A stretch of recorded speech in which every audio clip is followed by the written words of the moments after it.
So one of the questions I get asked most on 100 Things I Do is what reverbs am I using on specific clips?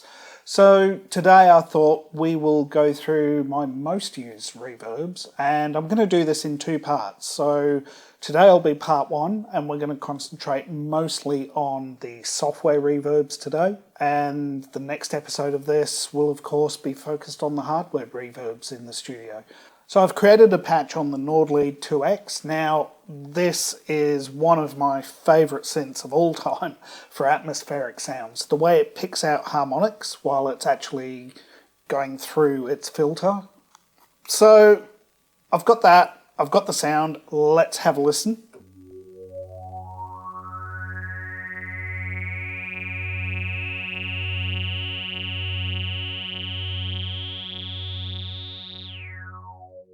So the first reverb we're going to take a look at is the Valhalla Vintage Verb. So let's add that to the effects chain. Now, I use this normally quite subtly, but today let's have a look at a sensible setting, then let's go a little wild and let's go to 100%. So let's try our sound.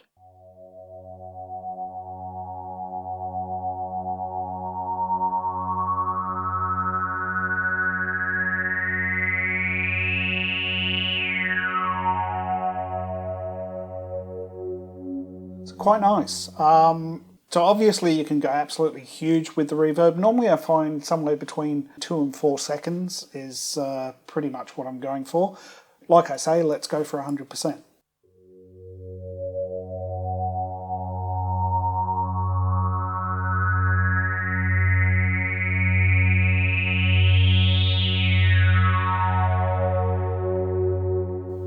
Quite nice. It's got a sort of echoey quality to the tails as well, which gives quite a nice effect. Let's have a look at the 80s copy, and I mostly use this on the concert hall setting.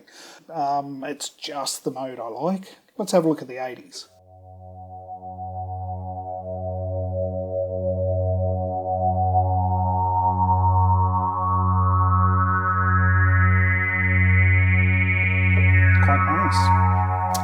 And then there's the last setting, Now, which was whenever the plugin was released.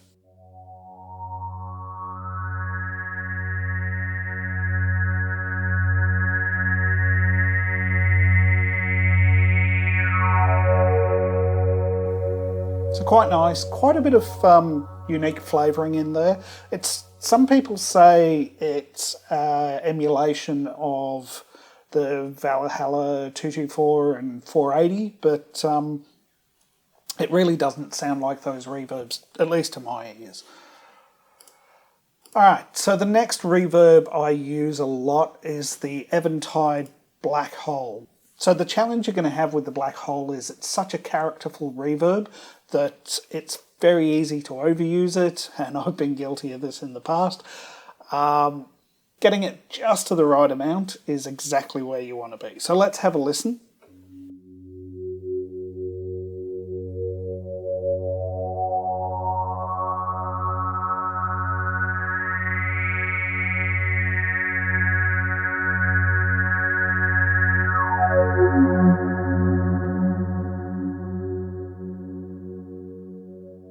So as you can probably hear, there's a lot of modulation going on there. It really spreads out across the speakers. I think some of it's slightly out of phase as well, which creates even more space.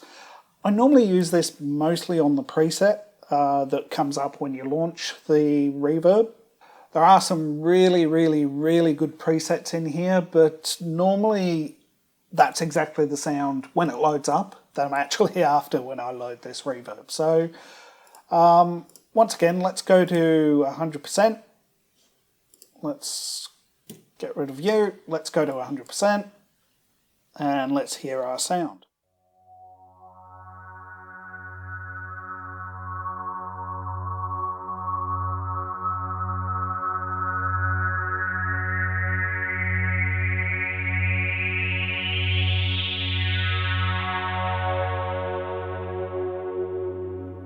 Really nice.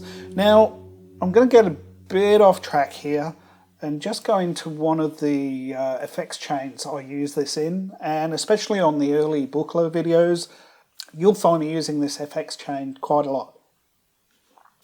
So what I've got here is a few different effects chained together with the black hole at the end, and I use it as a crystallizer or a crystal echoes effect, but it's quite different. So let's put our sound through it again.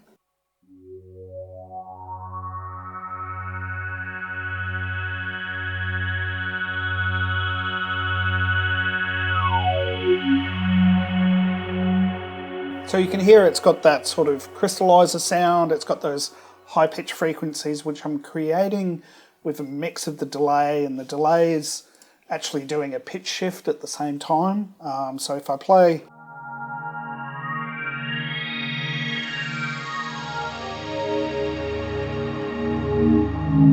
you can hear you get those washes and everything.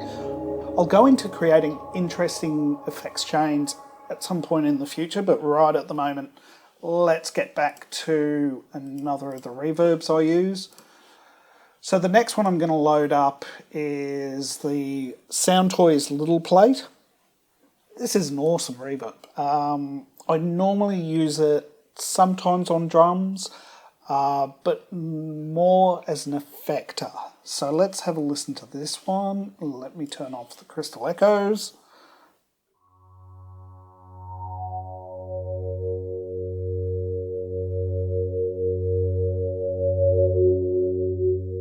To me, it's got a plate sound to it, but it sounds like a plate in a room. Now, it's got this crazy mode where you go infinity, which is so unlike a plate, but anyway, let's have a listen.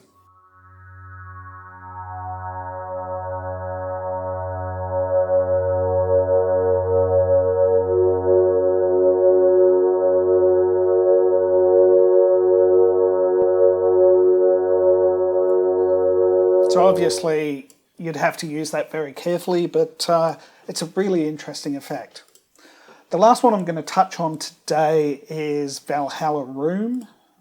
There's quite a lot here from Valhalla. I really love the Valhalla stuff. It's great value. You're purchasing the product, so you're not having to rent it or anything like that. And it sounds fantastic.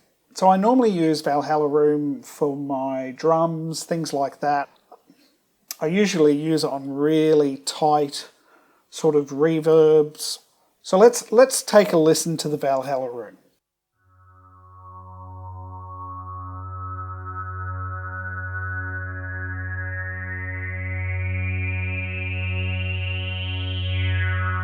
And you can hear it's a lot more tight, it's a lot more refined sound. And normally with this one, I'm probably using it around that 13% or so, with a really short room time, maybe around, somewhere between 1 second to 0.8 of a second.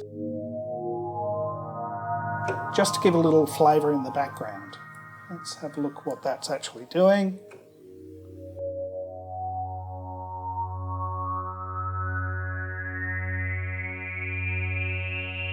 Yeah, so it just gives a bit of body to the sound, and also sort of spreads it into the mix just a little more, but it doesn't sound like you've got a huge reverb going on all the time.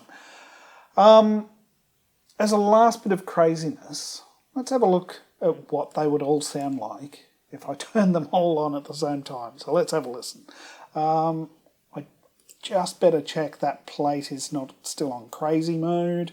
So we'll sort of go to 32 there. And let's hit our note.